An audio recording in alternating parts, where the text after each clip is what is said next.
সর্বপ্রথমে মহান ঈশ্বরকে ধন্যবাদ দিই এবং সকলকে আরেকটিবার প্রভু যীশু খ্রিস্টের নামেতে শুভেচ্ছা জানাই। সকলকে জয় যীশু।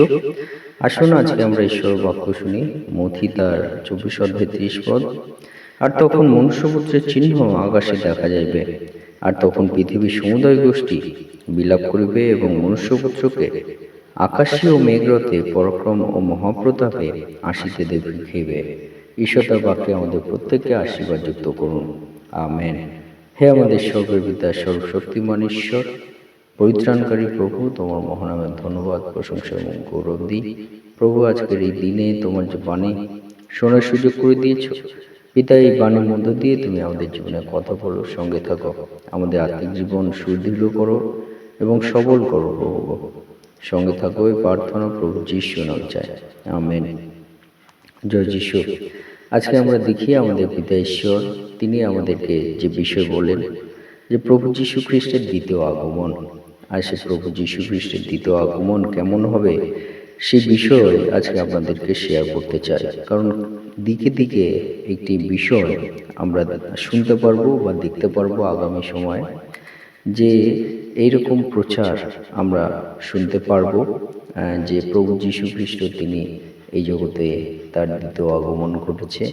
তিনি চীন দেশে আছে এবং সেই চীন দেশে তিনি সকলের জন্য বিলাপ করছেন এবং শোক করছেন এবং তিনি মাতৃরূপে তিনি এসেছেন।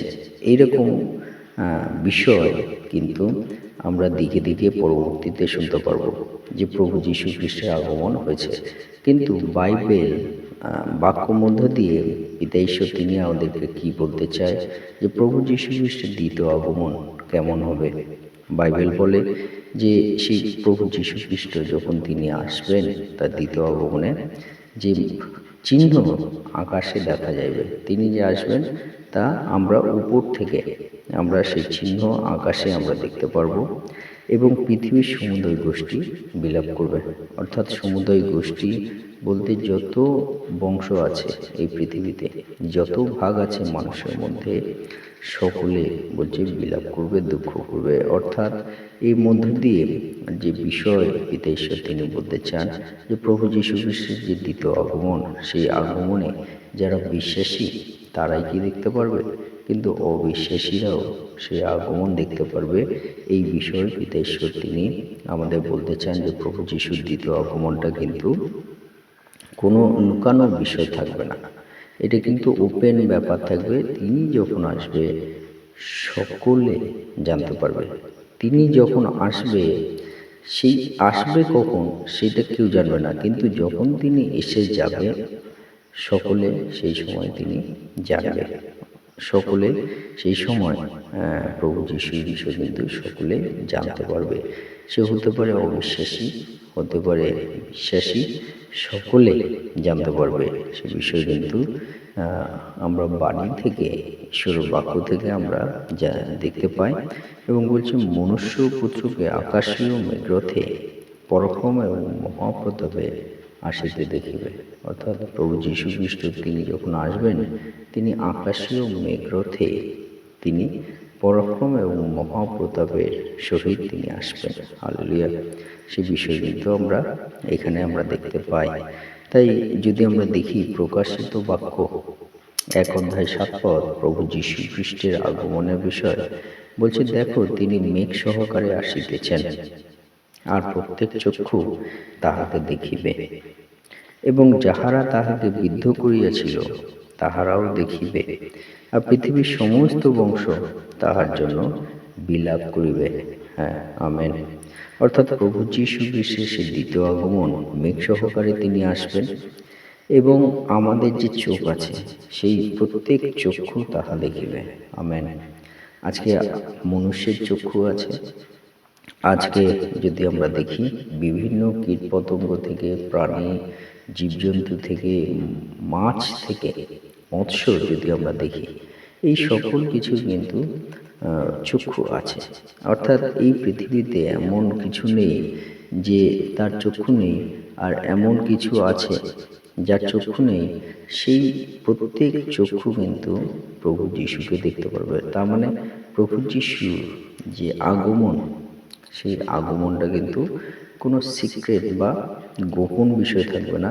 প্রত্যেক চক্ষু প্রভু যীশু খ্রিস্টের সেই দ্বিতীয় আগমন কিন্তু দেখতে পারবে।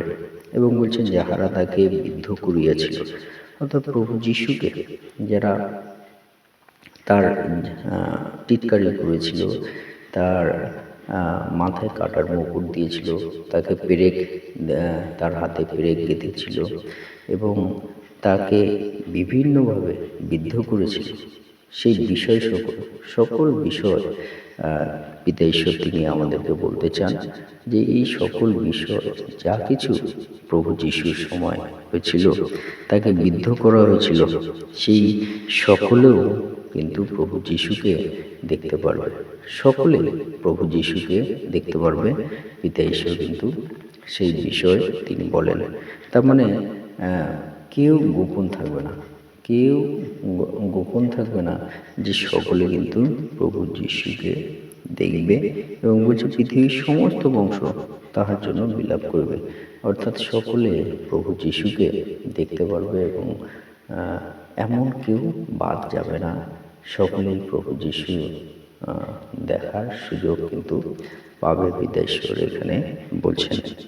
এবং প্রেরিত তার 1:11 বলে, তাহারা কহিলেন, হে গালিলীয় লোকেরা, তোমরা আকাশের দিকে দৃষ্টি করিয়া দাঁড়াইয়া রহিয়াছ কেন? সকলে সেই স্বর্গদূতেরা তারা গালিলীয় লোকেদের বলছে, তোমরা আকাশের দিকে দৃষ্টি করে তাকিয়াছ কেন?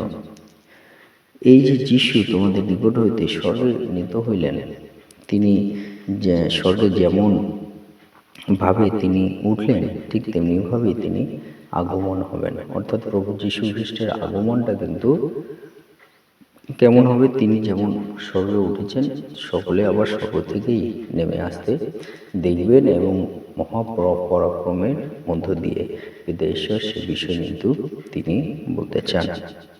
এবং সেই জন্য আজকে আপনাদের বলতে চাই, উৎসাহিত করতে চাই, প্রভু যীশু খ্রিস্টের দ্বিতীয় আগমনটা, সেই আগমনটা কিন্তু কোনো গোপন বিষয় থাকবে না, সকলে জানতে পারবে। এবং এমন নয় যে যারা প্রভু যীশু খ্রিস্টকে বিশ্বাস করেন তারাই দেখতে পারবেন, কিন্তু পিতা ঈশ্বর তিনি আমাদেরকে বলতে চান যে এইটি কিন্তু পাবলিকলি, অর্থাৎ সকলে কিন্তু দেখতে পারবেন। এবং এখানে কোনো মিথ্যার বিষয় নেই। পিতা ঈশ্বর তিনি আমাদেরকে বলছেন যে মথি 24:26-27 পিতা ঈশ্বর তিনি বলছেন যে অতএব লোকে যদি তোমাদিগকে বলে, দেখো তিনি প্রান্তরে, অতএব লোকে যদি তোমাদিগকে বলে, দেখো তিনি তো প্রান্তরে, তোমরা বাহিরে যাও না, দেখো তিনি অন্তরাগারে, তোমরা বিশ্বাস করিও না। কারণ বিদ্যুৎ যেমন পূর্ব দিক হইতে নির্গত হইয়া পশ্চিম দিকে পর্যন্ত প্রকাশ পায়, তেমনি মনুষ্যপুত্রের আগমন হইবে। হালেলুয়া। অর্থাৎ মনুষ্যপুত্রের আগমন কেমন হবে? কেউ যদি বলে প্রভু যীশু খ্রিস্ট তিনি বাইরে আছে বা ভিতরে আছে, তোমরা বিশ্বাস করো না। বলছে বিদ্যুৎ যেমন পূর্ব দিক হইতে পশ্চিম দিকে যায়, সেই ঠিকভাবে মনুষ্যপুত্রের আগমন সেই রকমভাবে হবে। অর্থাৎ প্রভু যীশু খ্রিস্ট যখন আসবেন, তার সকলে কিন্তু দেখতে পারবে, যে যেখানে থাকুক না কেন, যেখানে তিনি বাস করুন না করেন, মনুষ্য যেখানে বাস করুন না কেন, সকল জায়গায় মনুষ্য কিন্তু প্রভু যিশুকে দেখতে পারবে। এবং দু ধরনের আমরা সাড়া এখানে পাই। যারা বিশ্বাসী প্রভু যিশুর আগমনে কিন্তু আনন্দিত হবে। লুক 21:28 লেখা আছে যে বিশ্বাসীরা কিন্তু আনন্দিত হবে প্রভু যিশুর আগমনে, এবং অবিশ্বাসীরা তারা কিন্তু শোক করবে, দুঃখ ভোগ করবে প্রভু যীশু খ্রিস্টের আগমনে। মানে প্রকাশিত বাক্য 6:15-17 পিতা ঈশ্বর সেই বিষয়ে আমাদের বলেন।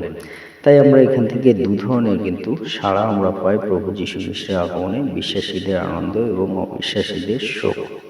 তাই এই মধ্য দিয়ে আমরা দেখতে পারি যে পিতা ঈশ্বর কিন্তু সকলকেই প্রভু যীশু খ্রিস্ট কিন্তু তার দ্বিতীয় আগমনে সকলকেই দেখা দেবেন।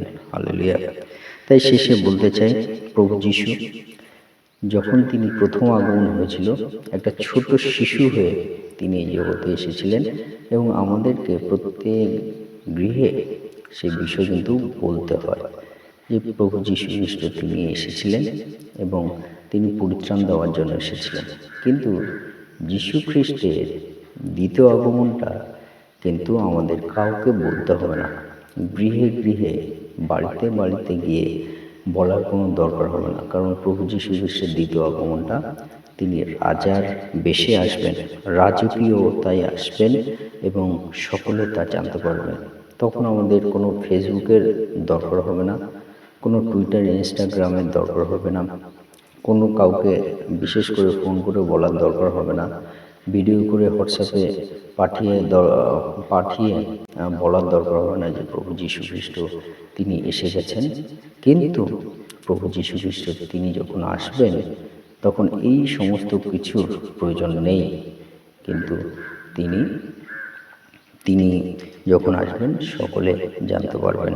তাই তার দ্বিতীয় আগমনটা কিন্তু কোনো গোপন নয়, তার দ্বিতীয় আগমনটা কিন্তু সকলে দেখতে পারবেন।